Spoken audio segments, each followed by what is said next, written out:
আসসালামু আলাইকুম, সবাইকে স্বাগত জানাচ্ছি আজকের আমাদের লাইভ ক্লাসে। আর আজকের ক্লাসটা কিন্তু 49তম বিসিএস পরীক্ষা যারা দিবেন তাদের ব্যাচের ক্লাস, পাশাপাশি যারা 47তম বিসিএস দেবেন, 48তম বিসিএস দেবেন, সবার জন্য এই টপিকটা খুবই গুরুত্বপূর্ণ।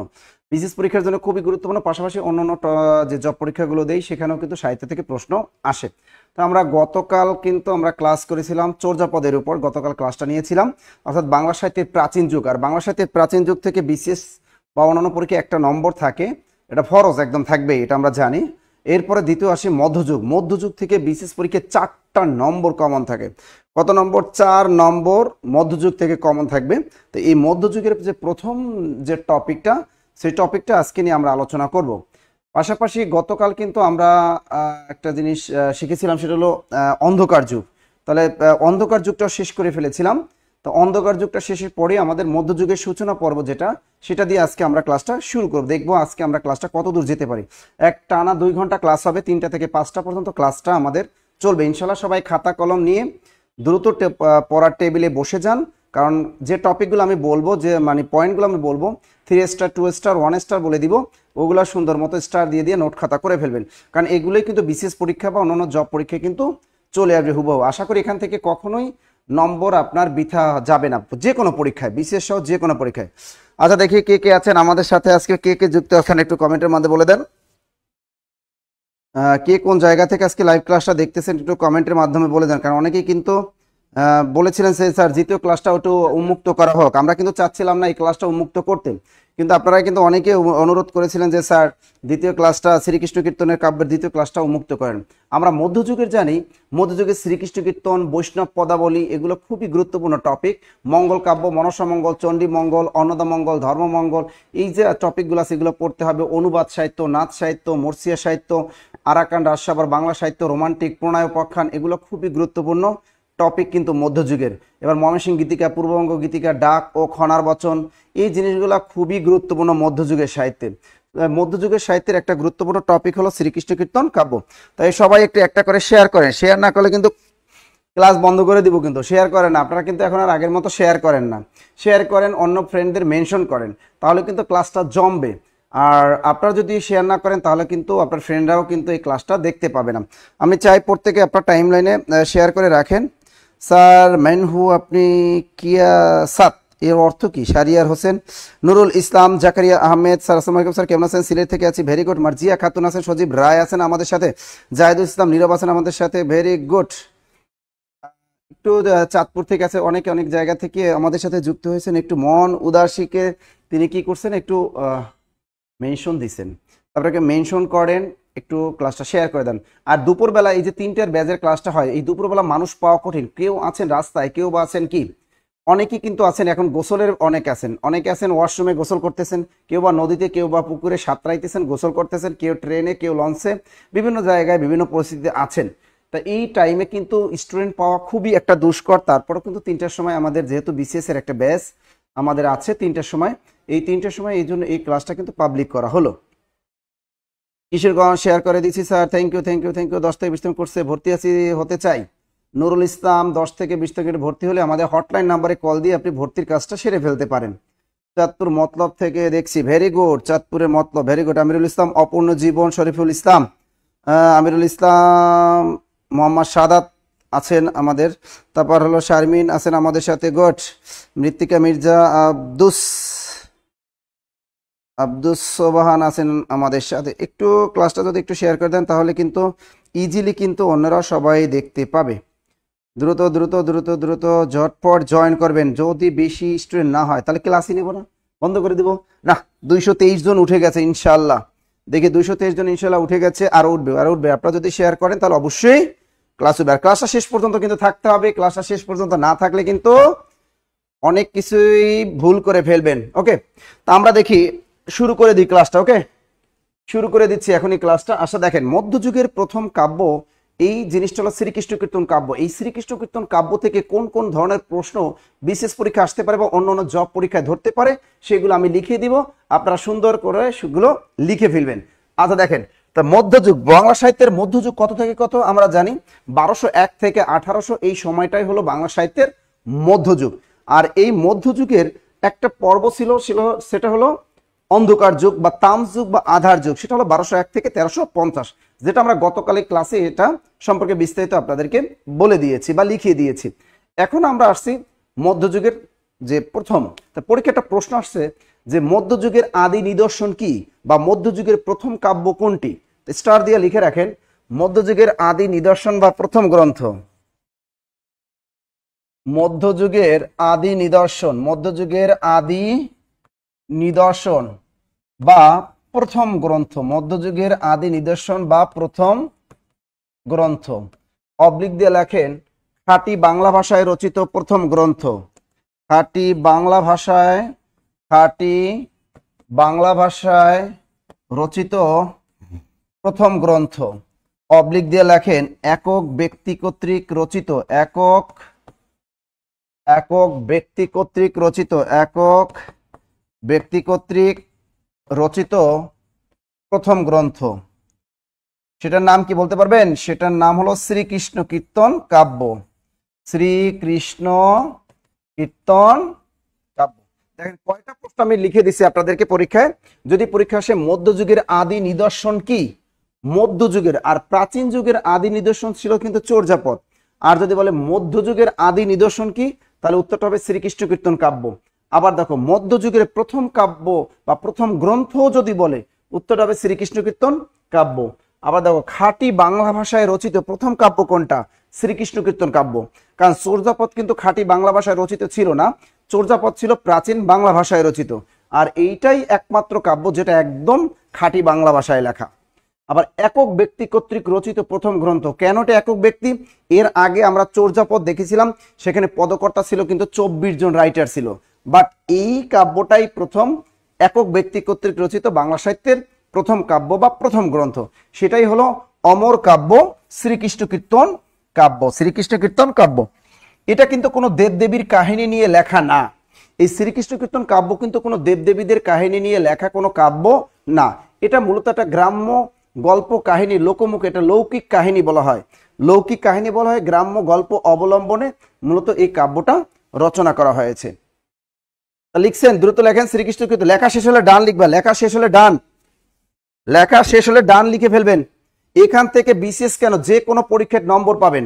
বাজারে গাইড বইয়ে যা আছে তার চেয়ে দ্বিগুণ ত্রিগুণ তথ্য বেশি দেওয়া হবে, টেনশন নিয়েন না। তাহলে মধ্যযুগের আদি নিদর্শন শ্রীকৃষ্ণ কীর্তন কাব্য, খাঁটি বাংলা ভাষায় রচিত প্রথম গ্রন্থ শ্রীকৃষ্ণ কীর্তন কাব্য, একক ব্যক্তি কর্তৃক রচিত প্রথম গ্রন্থ শ্রীকৃষ্ণ কীর্তন কাব্য। লেখা শেষ, লেখা শেষ হলে ডান লিখবেন সবাই, লেখা শেষ হলে ডান লিখবেন কিন্তু সবাই। ওকে, এরপরে আসি এই টপিকটা। এই কাব্যটির মূল রচয়িতা কে? কে বলতে পারেন এই কাব্যটির মূল রচয়িতা কে? এ কাব্যটির মূল রচয়িতা কে? এ কাব্যটির মূল রচয়িতা, এ কাব্যটির মূল রচয়িতা হলো বড়ু চণ্ডী দাস। বড়ু চণ্ডী দাস, দ্রুত লেখেন। এ কাব্যটির মূল রচয়িতা হলেন বড়ু চণ্ডী দাস, দ্রুত লেখেন। এ কাব্যটির মূল রচয়িতা বড়ু চণ্ডী দাস, দ্রুত লেখেন। তাই কোন কাব্য? এই শ্রীকৃষ্ণ কীর্তন কাব্যটির মূল রচয়িতা হলেন বড়ু চণ্ডী দাস। চমৎকার একটা প্রশ্ন, ভেরি ভেরি ইম্পর্টেন্ট প্রশ্ন। প্রাইমারি পরীক্ষা ধরতে পারে, নিবন্ধন পরীক্ষা ধরতে পারে, 10 থেকে 20তম গ্রেড পরীক্ষা ধরতে পারে যে শ্রীকৃষ্ণ কীর্তন কাব্যটির রচয়িতা কে? উত্তরটা হবে বড়ু চণ্ডী দাস। এই বিখ্যাত ব্যক্তি কিন্তু এই বড়ু চণ্ডী দাস। খেয়াল করেন, এই চণ্ডীদাস নিয়ে অনেক সমস্যা আছে। কখনো পাওয়া যায় চণ্ডীদাস 4 জন, আবার কখনো পাওয়া যায় না এটা হলো একই ব্যক্তির কয়েকটা রূপ। প্রকৃতপক্ষে চণ্ডীদাস কিন্তু 4 জন নাকি 1 জন, সেগুলো বাংলা সাহিত্যের কোথাও ব্যাখ্যা সহ পাওয়া যায় না, মধ্যযুগের বাংলা সাহিত্যে খুঁজে পাওয়া যায় না। এই জন্য চণ্ডীদাস সমস্যা নামে একটা সমস্যা কিন্তু আমাদের আছে। আমরা পরে এই টপিকটা পরে সেটা পড়িয়ে দিব আপনাদেরকে। যাই হোক, এই কাব্যটির মূল রচয়িতা বড়ু চণ্ডী দাস। প্রাথমিক জীবনে এই বড়ু চণ্ডী দাস ছিল কিন্তু একজন মাধুকরী। মাধুকরী বলতে বোঝানো যিনি ভিক্ষাবৃত্তি যার পেশা ছিল। ওনার মূল পেশাটাই ছিল ভিক্ষা করা। বিভিন্ন দ্বারে দ্বারে গিয়ে সে কি করতো? ভিক্ষাবৃত্তি করত। এবং তার প্রধান আর একটা নেশা ছিল লুচ্চাবৃত্তি। লুচ্চাবৃত্তি বোঝেন, মানে লুচ্চামি করা। লুচ্চামি দেখবে এরকম গ্রামগঞ্জে কিছু কিছু ভিক্ষুক আছে যারা একটু লুচ্চা টাইপের হয়, কোন বাড়িতে কোন মহিলা আছে এদিক ওদিক তাকায়। তো এই লুচ্চা টাইপের কিছু ভিক্ষুক কিন্তু আছে আমাদের সমাজে। তো বড়ু চণ্ডী দাসে কিন্তু ওই ভিক্ষুক টাইপের একটা লুচ্চা প্রকৃতির মানুষ ছিল কে? এই বড়ু চণ্ডী দাস। তো এরপর সে কি করতো? তার স্ত্রী ছিল একজন, তার স্ত্রী, সে সারাদিন ভিক্ষাবৃত্তি করতো এবং স্ত্রীর কাছে সে সন্ধ্যার সময় পৌঁছে যেত। কিন্তু তার স্ত্রী আবার এই সুযোগটা কাজে লাগাইতো। দিনের বেলা যে তার স্ত্রীটা বাসায় থাকতো না, এই স্ত্রী এই সুযোগে একটু পরকীয়া প্রেম করত। সে কি করতো, পার্ট টাইম একটু পরকীয়া প্রেম করতো। এই বরুচন্ডী দাসের স্ত্রী পার্ট টাইম পরকীয়া প্রেম করতো। একদিন আইসা দেখে বরুচন্ডী দাস বাসায়, আইসা দেখে তার বউ আর বাসায় নাই, বউ তার বয়ফ্রেন্ডের সাথে চম্পট দিয়ে চলে গেছে। এই তারপর বরুচন্ডী দাস একদম নিঃস্ব অসহায় হয়ে পড়লো যে হায় রে, তার বউটা আর চলে গেছে বয়ফ্রেন্ডের সাথে। এই জন্য কিন্তু তার মনটা অনেক খারাপ হয়ে গেল। পরবর্তীতে স্থানীয় একজন ব্যক্তি জমিদারের সাথে তার পরিচয় হয়। তার সাথে পরিচয় হওয়ার পর থেকে তিনি দেখলেন যে বরুচন্ডী দাসের ভিতরে অনেক প্রজ্ঞা মেধা আছে। বলছে, তুমি কেন ভিক্ষাবৃত্তি করো, তোমার ভিতরে তো অনেক মেধা প্রজ্ঞা, বরং তোমাকে আমি একটা কাজ দেই, তুমি কি করো, আমার এই যে একটা মন্দির আছে, এই মন্দিরে তুমি পুরোহিতের দায়িত্ব গ্রহণ করো। বরুচন্ডী দাস কি করলো, সেখানে মন্দিরের পুরোহিতের দায়িত্ব গ্রহণ করলো। মানে ভিক্ষাবৃত্তি ছেড়ে সে কি করলো, মন্দিরে পুরোহিতের দায়িত্ব গ্রহণ করা শুরু করলো। সেখানে মন্দির সে দেখাশোনা করা শুরু করলো, মন্দিরে পুরোহিতের দায়িত্ব পালন করলো। ওইখানেই কিন্তু আরেকজন সুন্দরী নারী, সে কি করতো, প্রতিদিন ওই মন্দির ঝাড়ু দিতে আসতো এবং মন্দির পরিষ্কার পরিচ্ছন্নতার কাজে ব্যস্ত ছিল। তার দিকেই সে কুনজর ফেলে দিল কে, এই বরুচন্ডী দাস সেই সুন্দরী ললনার দিকে নজর দিল। যেই নজর দিল, আস্তে আস্তে তাকে মনে মনে ভালোবেসে ফেললো এবং চিন্তা করলো যেমনে হোক ওকে আমার কাছে পেতেই হবে। তাই বরুচন্ডী দাস একদিন মনস্থির করলো, রাতের স্বপ্ন দেখলো যেমনে হোক তাকে সে আজকে ধরবে। সকালবেলা যখনই ওই নারী, রূপসীর নারী আইসা মন্দির ঝাড়ু দিতেছিল, অমনি তার পিছন দিক থেকে জড়াইয়া ধরলো কে, এই বরুচন্ডী দাস। পরে নায়িকাটা তো, মেয়েটা বলছে প্লিজ আমাকে ছেড়ে দাও, ছেড়ে দাও, ছেড়ে দাও। তখন কিন্তু বরুচন্ডী দাস, নো, তোমাকে আমি কোনো অবস্থাতেই ছাড়বো না, আমি অনেক সুযোগ খুঁজতেছিলাম, আজ অবশেষে সুযোগটা পেয়ে গেলাম, তাই তোমাকে ছাড়ার জন্য তো আমি ধরিনি, তুমি আমার কথায় রাজি হয়ে যাও। তখন মেয়েটা বলেছিল যে না, আমরা হলাম নিচু জাতের মানুষ, আপনি উঁচু জাতের মানুষ, আপনার সাথে আমার এই রিলেশন কখনোই সমাজ ব্যবস্থা মেনে নিবে না। বরুচন্ডী দাস বলছে ওটা কোনো ব্যাপার না, যা হোক আমরা বুঝুম।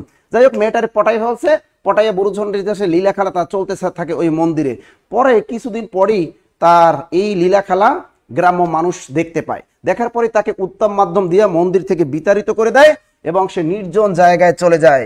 সে ওই নায়িকার সে ব্রেকআপের কথা সে তীব্র অনুভব করতে থাকে। তখন তিনি চিন্তা করলেন যে আমার এই নায়িকার কাছ থেকে জনগণ আমাকে বিচ্ছিন্ন করে দিল, আমি এমন একটা কাব্য রচনা করব যে কাব্যটা যুগ যুগ ধরে মানুষ মনে রাখবে। সেই অমর কাব্য তিনি রচনা করলেন, গ্রাম্য কাব্য অবলম্বন। তখন মানুষের মুখে মুখে এই রাধাকৃষ্ণের প্রেম কাহিনী, গ্রাম্য গল্প শোনা যেত।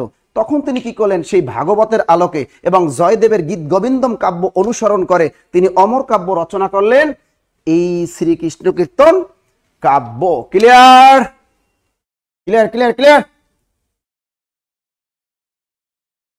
আপনারা শেয়ার করেন না, শেয়ার না করলে ক্লাসই নিতাম না। শেয়ার না করে কে কটা শেয়ার করছেন, শেয়ার না করলে কিন্তু হবে না, কিন্তু শেয়ার না করলে ক্লাস হবে না।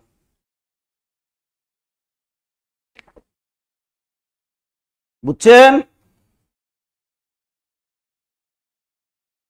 আচ্ছা দেখেন, এখন দেখো তাহলে কি করলো, এই সেই বিখ্যাত ব্যক্তি আমাদের বরুচন্ডী দাস আমাদের জন্য অমর কাব্য রচনা করলো। এখন পরীক্ষায় প্রশ্ন ধরতে পারে যে শ্রীকৃষ্ণ কীর্তন কাব্যটি কিসের আলোকে রচিত। তাহলে দেখেন, শ্রীকৃষ্ণ কীর্তন কাব্যটি কিসের আলোকে রচিত, এটি ভাগবতের আলোকে। কাব্যটি ভাগবতের আলোকে, ভাগবতের আলোকে, কাব্যটি ভাগবতের আলোকে এবং জয়দেবের, এবং জয়দেবের, জয়দেবকে এই যে সংস্কৃত কবি, উনি বাঙালি কিন্তু বাংলায় কিছুই লেখে নাই, যা কিছু লিখেছে সব সংস্কৃত ভাষায়, বাড়ি কিন্তু পশ্চিমবঙ্গে। তা ভাগবতের আলোকে এবং জয়দেবের গীত গোবিন্দম, গীত গোবিন্দম কাব্য অনুসরণে রচিত, অনুসরণে রচিত। দ্রুত লেখো। তাহলে এটা কিন্তু একবার পরীক্ষা কিন্তু এসেছে যে গীত গোবিন্দম কাব্যটি রচয়িতাকে, ভালো করে খেয়াল রাখেন, গীত গোবিন্দম কাব্যটি রচয়িতা জয়দেব। আর যদি বলে গীত গোবিন্দ কাব্যটি কার, গীত গোবিন্দ, এটা এই গীত গোবিন্দ কাব্যটি কার, তা এটা হবে গোবিন্দ দাস কবিরাজ। দুইটা লিখে রাখেন, এটা বাজারে গাইডে ভুল আছে কিন্তু, গোবিন্দ দাস কবিরাজ। স্যার এই দুইটা কাব্যের মধ্যে পার্থক্য কি? এই পার্থক্য হলো, এটা হলো গীত গোবিন্দম, এটা হলো ম আছে, আর এখানে কোনো ম নেই, ম নেই। এই গীত গোবিন্দম এই কাব্যটা সংস্কৃত ভাষায় লেখা, আর গীত গোবিন্দ এই কাব্যটা ব্রজবুলি ভাষায় লেখা, এটা ব্রজবুলি ভাষায় লেখা। তো পরীক্ষা যদি আসে গীত গোবিন্দম কাব্যটি কার লেখা? উত্তরটা হবে জয়দেব। আর যদি বলি গীত গোবিন্দ কাব্যটি কার লেখা? উত্তরটা হবে গোবিন্দ দাস কবিরাজ। দ্রুত লেখো, দ্রুত দ্রুত দ্রুত লেখেন, দ্রুত লেখেন, দ্রুত লেখেন। আমরা কি লিখলাম? এই কাব্যটি ভাগবতের আলোকে এবং জয়দেবের গীত গোবিন্দম কাব্য অনুসরণে রচিত। দ্রুত দ্রুত, স্যার মিস করতে পারলাম না। মুক্তা ইসলাম, ভেরি গুড। ওকে, তাহলে আমরা কি লিখলাম? ভাগবতের আলোকে এবং জয়দেবের গীত গোবিন্দম কাব্য অনুসরণে রচিত। তাহলে গীত গোবিন্দ ম থাকলেই সেটা কি? জয়দেব।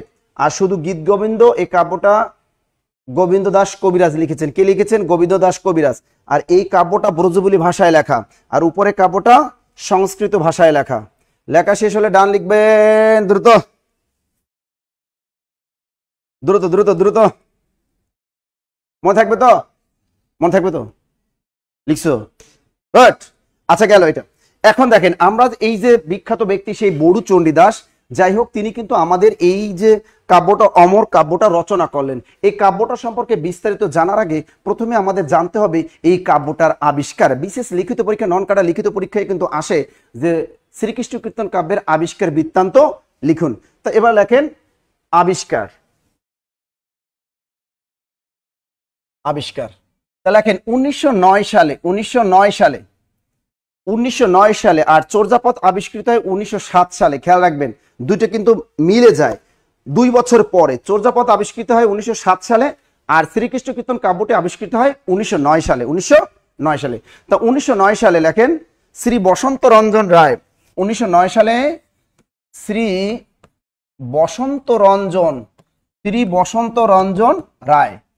1909 সালে শ্রী বসন্ত রঞ্জন রায় পশ্চিমবঙ্গের বাঁকুড়া জেলার কাকিল্লা গ্রামের দেবেন্দ্রনাথ মুখোপাধ্যায়ের গোয়ালঘরের মাচা থেকে এই কাব্যের একখানা পুঁথি উদ্ধার করেন। এবং এই পুঁথিটা যখন তিনি উদ্ধার করেন, তখন দেখলো এর প্রথম 2টা পৃষ্ঠা নেই, মাঝখানে 3টা পৃষ্ঠা নেই, এবং শেষের কয়েকটি পৃষ্ঠা ছেঁড়া। কিন্তু ভিতরে একটা চিরকুট পাওয়া গেছিল। এই চিরকুটে লেখা ছিল শ্রীকৃষ্ণ পঞ্চানন, শ্রীকৃষ্ণ সন্দর্ভ। তখন তিনি ধারণা করলেন এটা হয়তো ওই রাধাকৃষ্ণর কাহিনী নিয়েই লেখা। পরবর্তীতে তিনি এই গ্রন্থটাকে সম্পাদনা করলেন, এবং সম্পাদনা করলে তিনি নতুন একটা নাম প্রদান করলেন, যেটার নাম ছিল শ্রীকৃষ্ণ কীর্তন কাব্য। পরীক্ষায় কিন্তু প্রশ্ন ধরে শ্রীকৃষ্ণ কীর্তন কাব্য নামটি প্রদান করেন কে? সেটা কিন্তু শ্রী বসন্ত রঞ্জন রায়। তিনি কিন্তু কলকাতা বিশ্ববিদ্যালয়ের বাংলা বিভাগের অধ্যাপক ছিলেন। তাহলে লেখেন 1909 সালে শ্রী বসন্ত রঞ্জন রায় পশ্চিমবঙ্গের বাঁকুড়া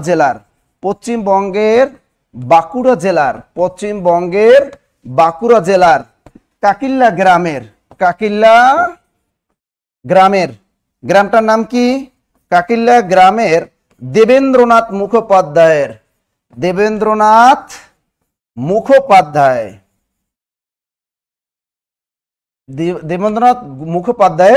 গোয়ালঘরের মাচা থেকে এ কাব্যের পুঁথি উদ্ধার করেন। দ্রুত লেখেন।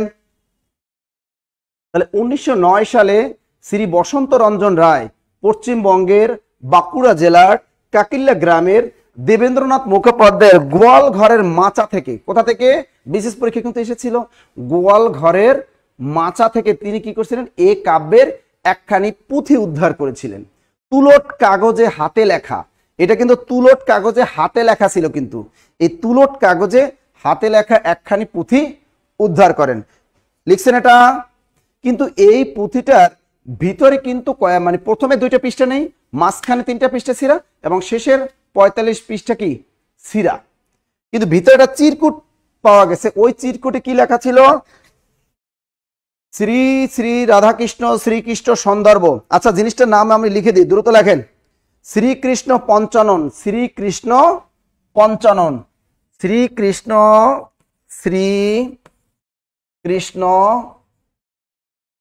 পঞ্চানন, শ্রীকৃষ্ণ পঞ্চানন, শ্রীকৃষ্ণ সন্দর্ভ, শ্রীকৃষ্ণ সন্দর্ভ। এই খেয়াল করেন। তা পরীক্ষা যদি আসে শ্রীকৃষ্ণ কীর্তন কাব্যটির মূল নাম কি ছিল, অথবা চিরকুটে মূল নাম কি ছিল, এটা কিন্তু বিশেষ পরীক্ষার জন্য খুবই ইম্পর্টেন্ট।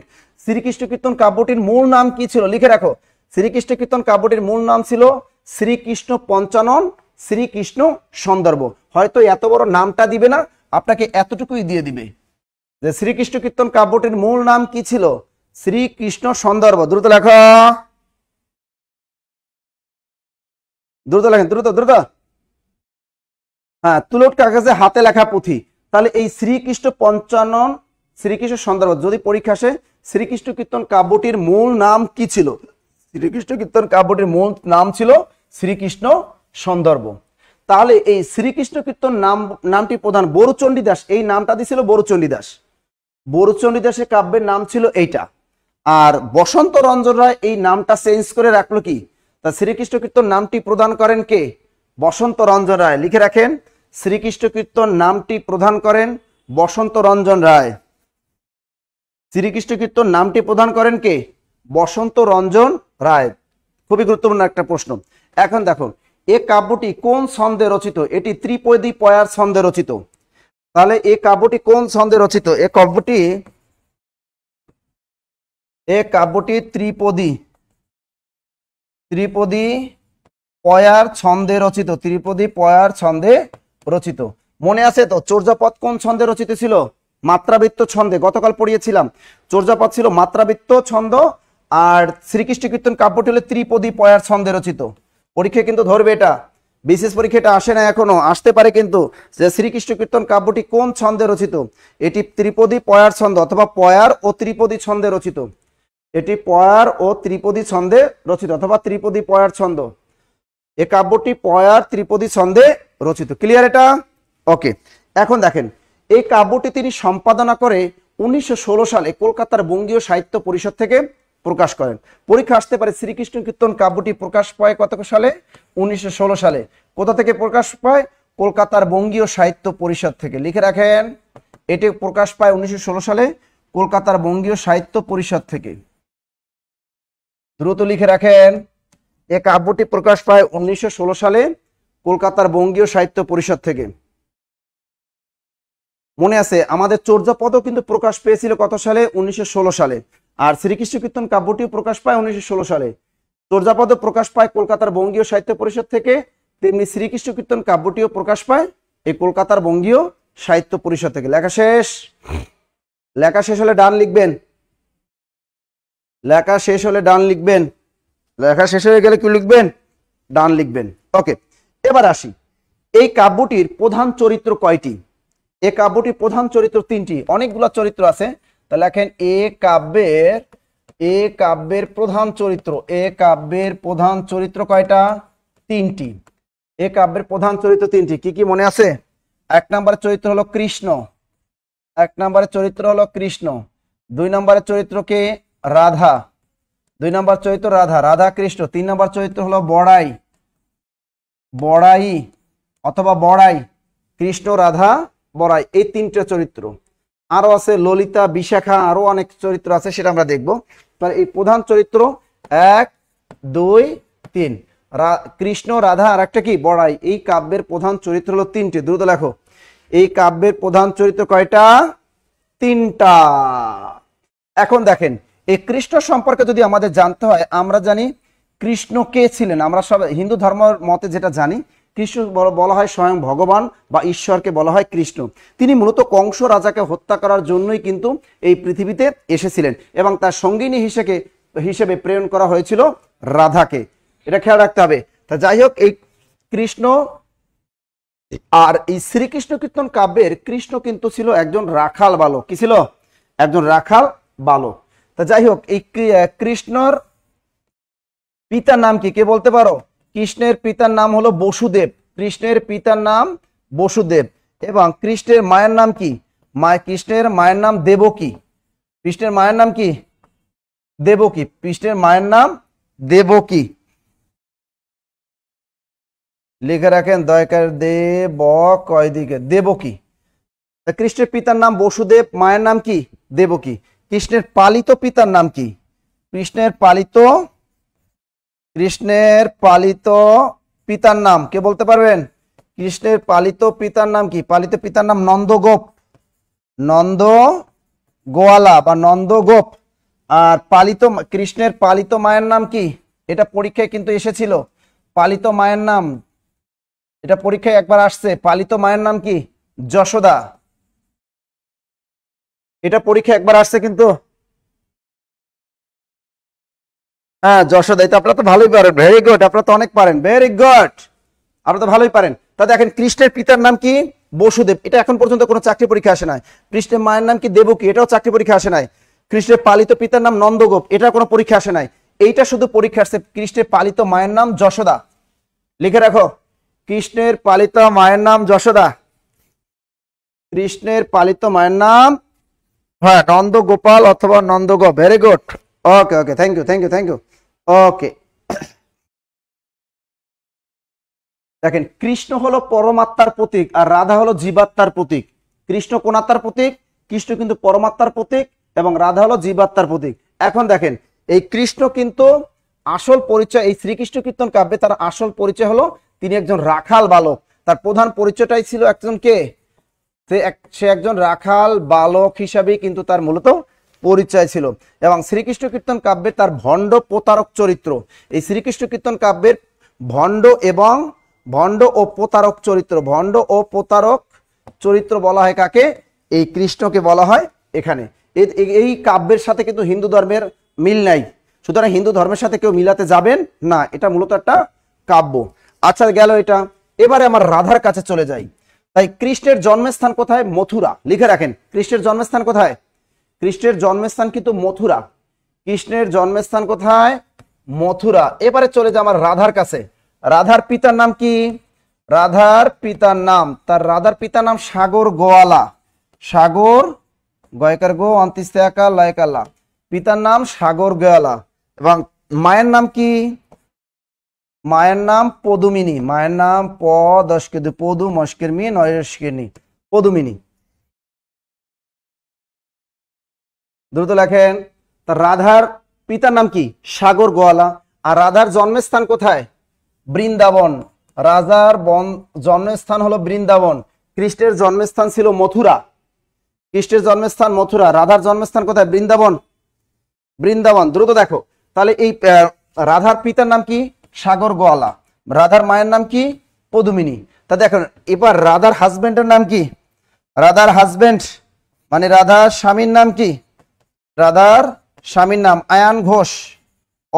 আয়ান ঘোষ অথবা আইহান ঘোষ। এইটা কিন্তু পরীক্ষায় অনেকবার আসছে যে রাধার স্বামীর নাম কি। অনেকবার জব পরীক্ষা আসছে যে রাধার স্বামীর নাম কি। ঠিক আছে, তার স্বামীর নাম কিন্তু আয়ান ঘোষ। বয়ফ্রেন্ডের নাম কি? বয়ফ্রেন্ডের নাম কিন্তু কৃষ্ণ।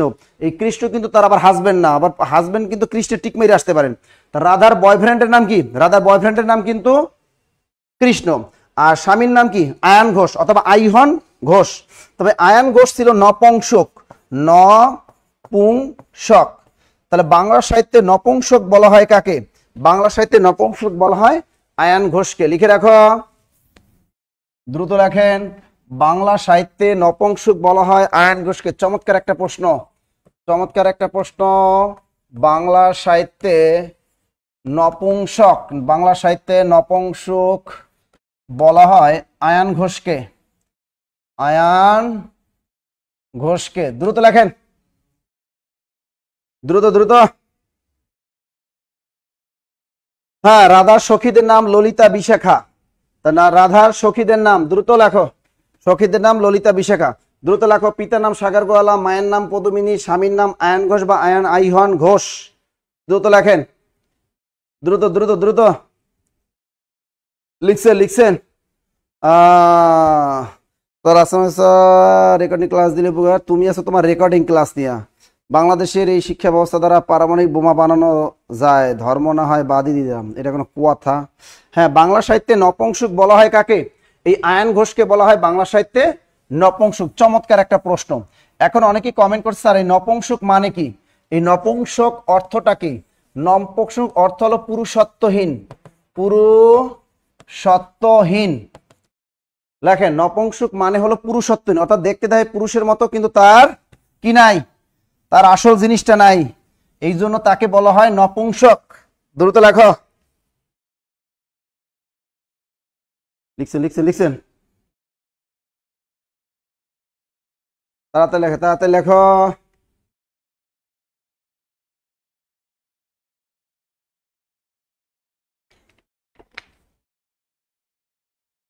লিখছেন তো?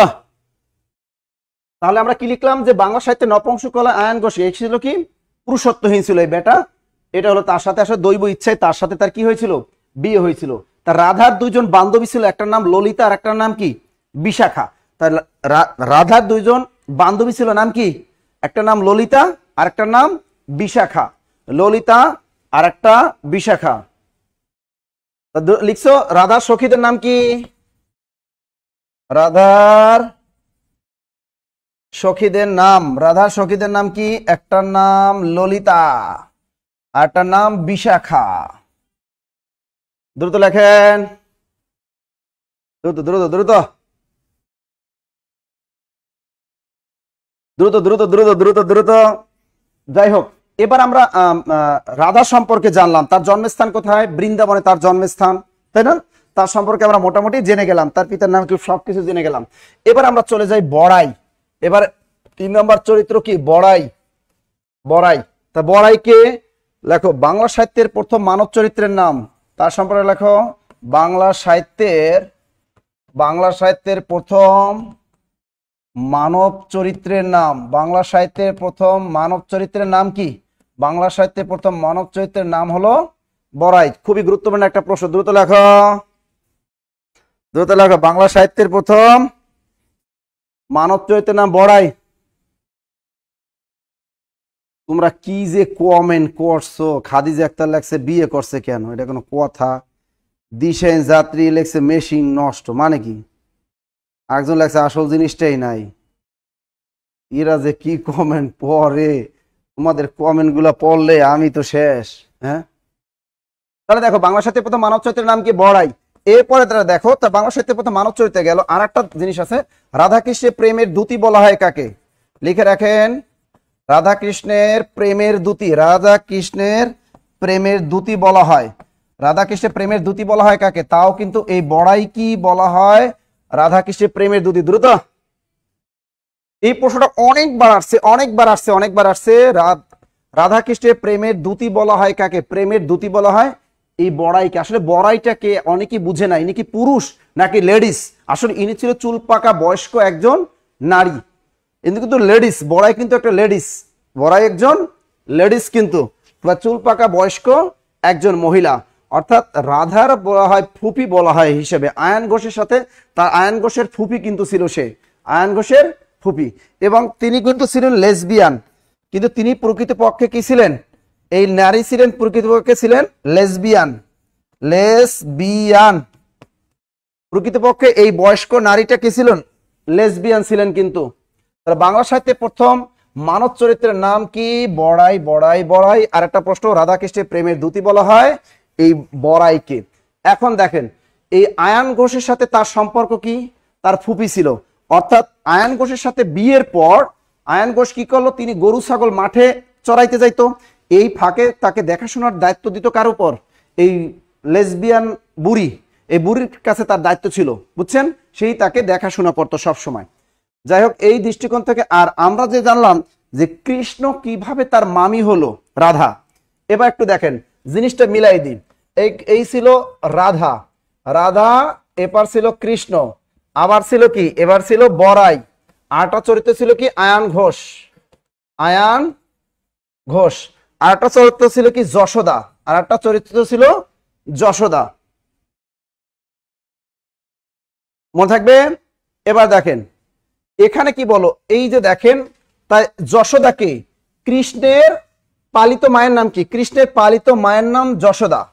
এই যশোদার ভাইকে, এই আয়ন ঘোষ হলো যশোদার ভাই। আয়ন ঘোষকে চিন্তা করছেন, কৃষ্ণের পালিত মায়ের নাম কি? কৃষ্ণের পালিত মায়ের নাম তো যশোদা।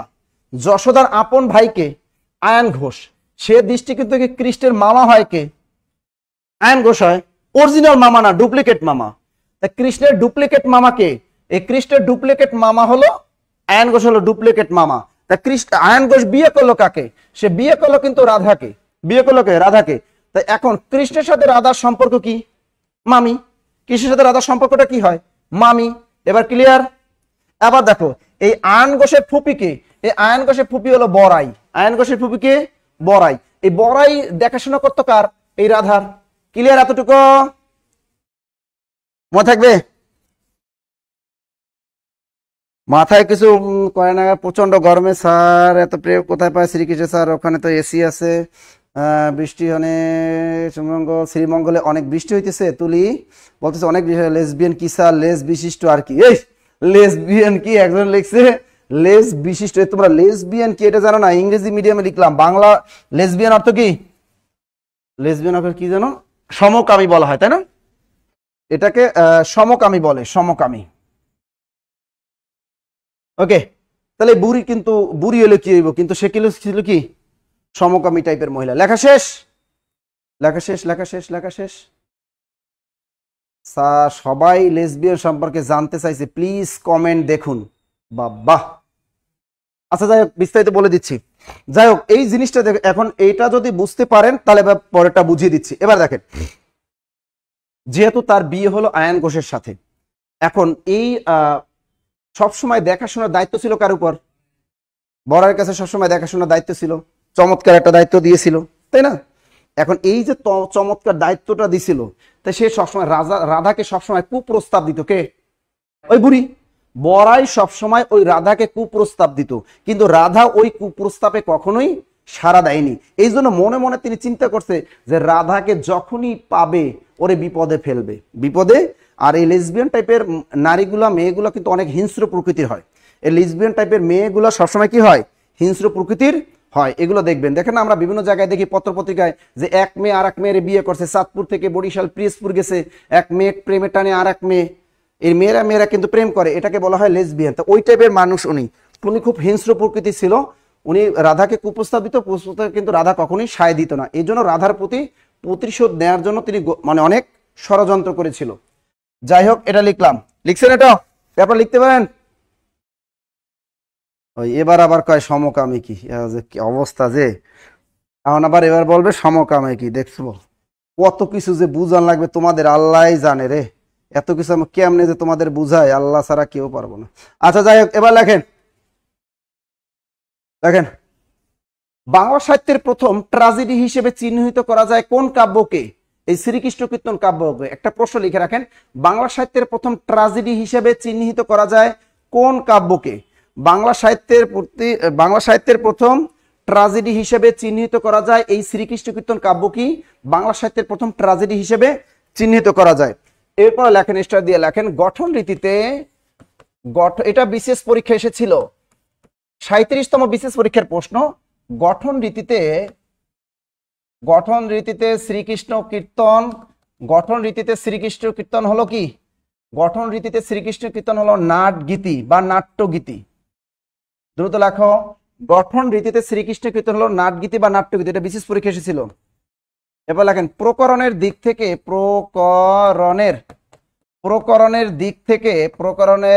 থেকে শ্রীকৃষ্ণ কীর্তন হলো কি?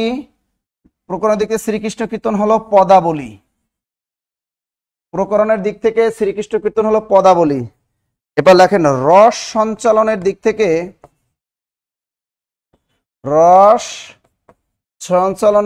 থেকে শ্রীকৃষ্ণ কীর্তন হলো ধামালি। রস সঞ্চালনের দিক থেকে শ্রীকৃষ্ণ কীর্তন হলো কি? ধামালি। দ্রুত লেখো। তাহলে গঠন রীতিতে শ্রীকৃষ্ণ কীর্তন হলো নাটগীতি বা নাট্যগীতি। প্রকরণের দিক থেকে শ্রীকৃষ্ণ কীর্তন হলো পদাবলী। রস সঞ্চালনের দিক থেকে শ্রীকৃষ্ণ কীর্তন কি? ধামালি। এবার লেখেন, কাহিনী বা বর্ণনার দিক থেকে, কাহিনী বানান কিন্তু সব রস্বইকার। কাহিনী বা বর্ণনার দিক থেকে শ্রীকৃষ্ণ কীর্তন হলো, কাহিনী বা বর্ণনার দিক থেকে শ্রীকৃষ্ণ কীর্তন কি? প্রেম কাব্য। স্যার এই কাব্যে কৃষ্ণ আছে তবে কীর্তন নেই, ধামালি। দ্রুত লেখেন, প্রেমগীতি। লেখেন প্রেমগীতি।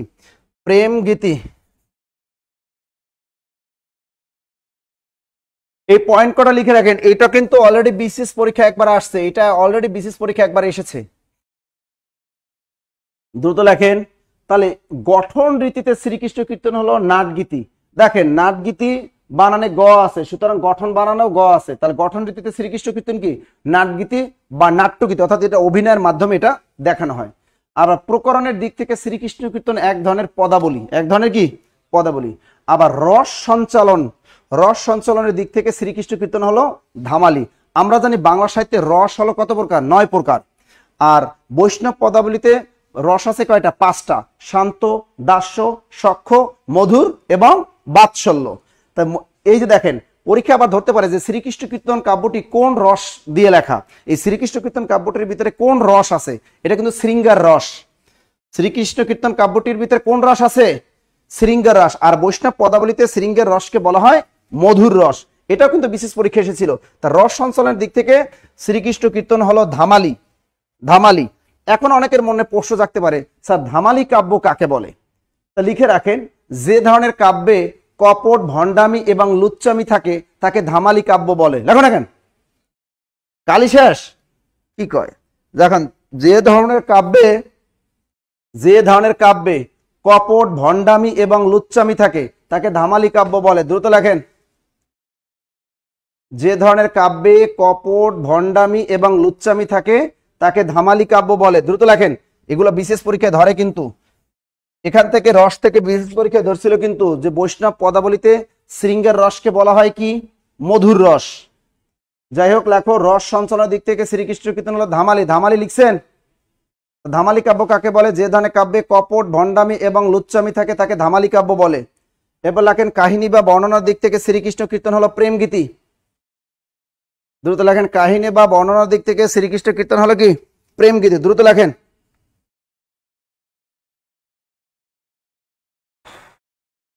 তাড়াতাড়ি লেখা শেষ হলে ডান লিখবা। লেখা শেষ হলে ডান লিখবা। লেখা শেষ। খুবই গুরুত্বপূর্ণ কিন্তু এখান থেকে বিশেষ পরীক্ষায় প্রশ্ন ধরে। গট সেতু সরকার লিখে দিছে, যে ধরনের কাব্যে কপট, ভণ্ডামি এবং লুচ্চামি থাকে তাকে ধামালি কাব্য বলে। গট। আচ্ছা, এরপরে দেখেন গেল এটা।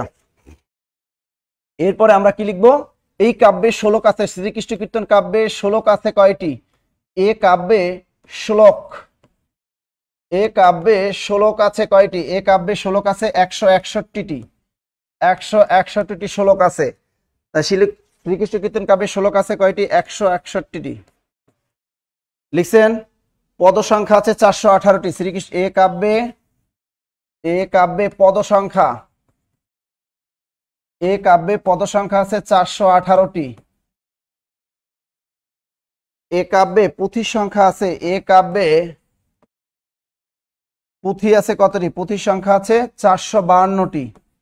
এর মধ্যে শেষের 45 পৃষ্ঠা কিন্তু খুঁজে পাওয়া যায়নি। দ্রুত লেখেন, এ কাব্যে খণ্ড আছে কয়টি? শ্রীকৃষ্ণ কীর্তন কাব্যে খণ্ড আছে 13টি। দ্রুত লেখেন,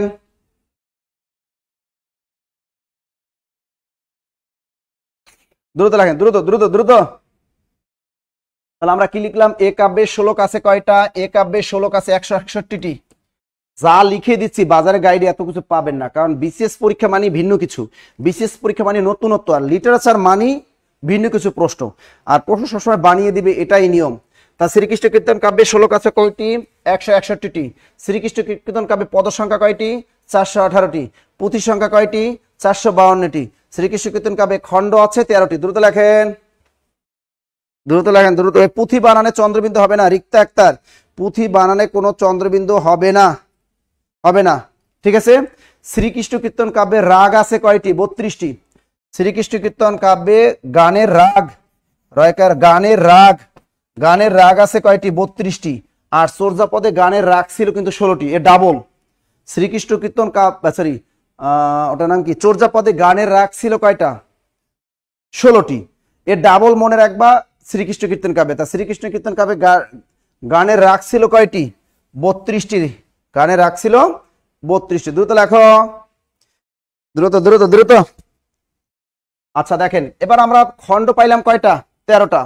তা 13টার ভিতরে প্রথম খণ্ডটার নাম, 13 খণ্ডের ভিতরে প্রথম খণ্ডের নাম কি? জন্মখণ্ড। আচ্ছা, প্রথম খণ্ডের নাম হলো জন্মখণ্ড। 1 নম্বর খণ্ডের নাম জন্মখণ্ড। এই খণ্ডে আমরা দেখতে পাই অর্থাৎ কৃষ্ণের এই পৃথিবীতে কোথায় জন্ম লাভ করলো, কৃষ্ণ কেন এসেছিল কংস রাজাকে হত্যা করার জন্য। কংস রাজা কিন্তু ছিল কৃষ্ণের আপন মামা। শ্রীকৃষ্ণের আপন মামাকে, কৃষ্ণের আপন মামা ছিল কংস রাজা, তিনি কিন্তু ভোজবংশীয় রাজা। ভোজবংশীয় রাজা কংস রাজা ছিল তার রিয়েল মামা। আর ডুপ্লিকেট মামার নাম কি? আয়ান ঘোষ। কৃষ্ণের ডুপ্লিকেট মামার নাম কি ছিল? আয়ান ঘোষ। রিয়েল মামার নাম কি ছিল? কংস রাজা। তাকে হত্যার জন্য পৃথিবীতে এসেছিল। তা যাই হোক, সেই মথুরাতে কিন্তু জেলখানায় বন্দি করে রেখেছিল তার বাবা মাকে, অর্থাৎ কাকে? ওই যে বসুদেব এবং দেবকীকে কিন্তু আটকে রেখেছিল। ওই কারাগারের ভিতরে জন্মলাভ করে কে?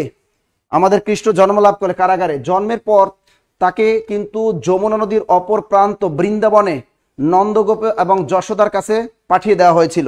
কারণ তারা জানে যে কোনো সময় এই শিশুকে মেরে ফেলবে কে? এই কংস রাজা মেরে ফেলবে। এই কারণে কিন্তু তার পিতামাতা তাকে যমুনা নদীর অপর প্রান্ত বৃন্দাবনে কার কাছে রেখে আসছিল? ওই যশোদা এবং নন্দগোপের কাছে রেখে এসেছিল। ওখানে বসেই সে কি করছে? লালিত পালিত হতে থাকে। মনে থাকে জানো, অর্থাৎ যমুনা নদীর মাঝখানে মনে করবেন এই একটা নদী, এই মনে করো এই হলো নদী। এই নদীটার নাম কি? এই নদীর নাম হলো যমুনা। এই হলো যমুনা নদী, এই হলো যমুনা নদী। তা যমুনা নদীর এই প্রান্তের নাম কি? মথুরা। এই মথুরা, এখানে জন্মলাভ করলো কে? এই মথুরাতেই জন্ম কার? এই মথুরাতেই জন্ম হলো কৃষ্ণের।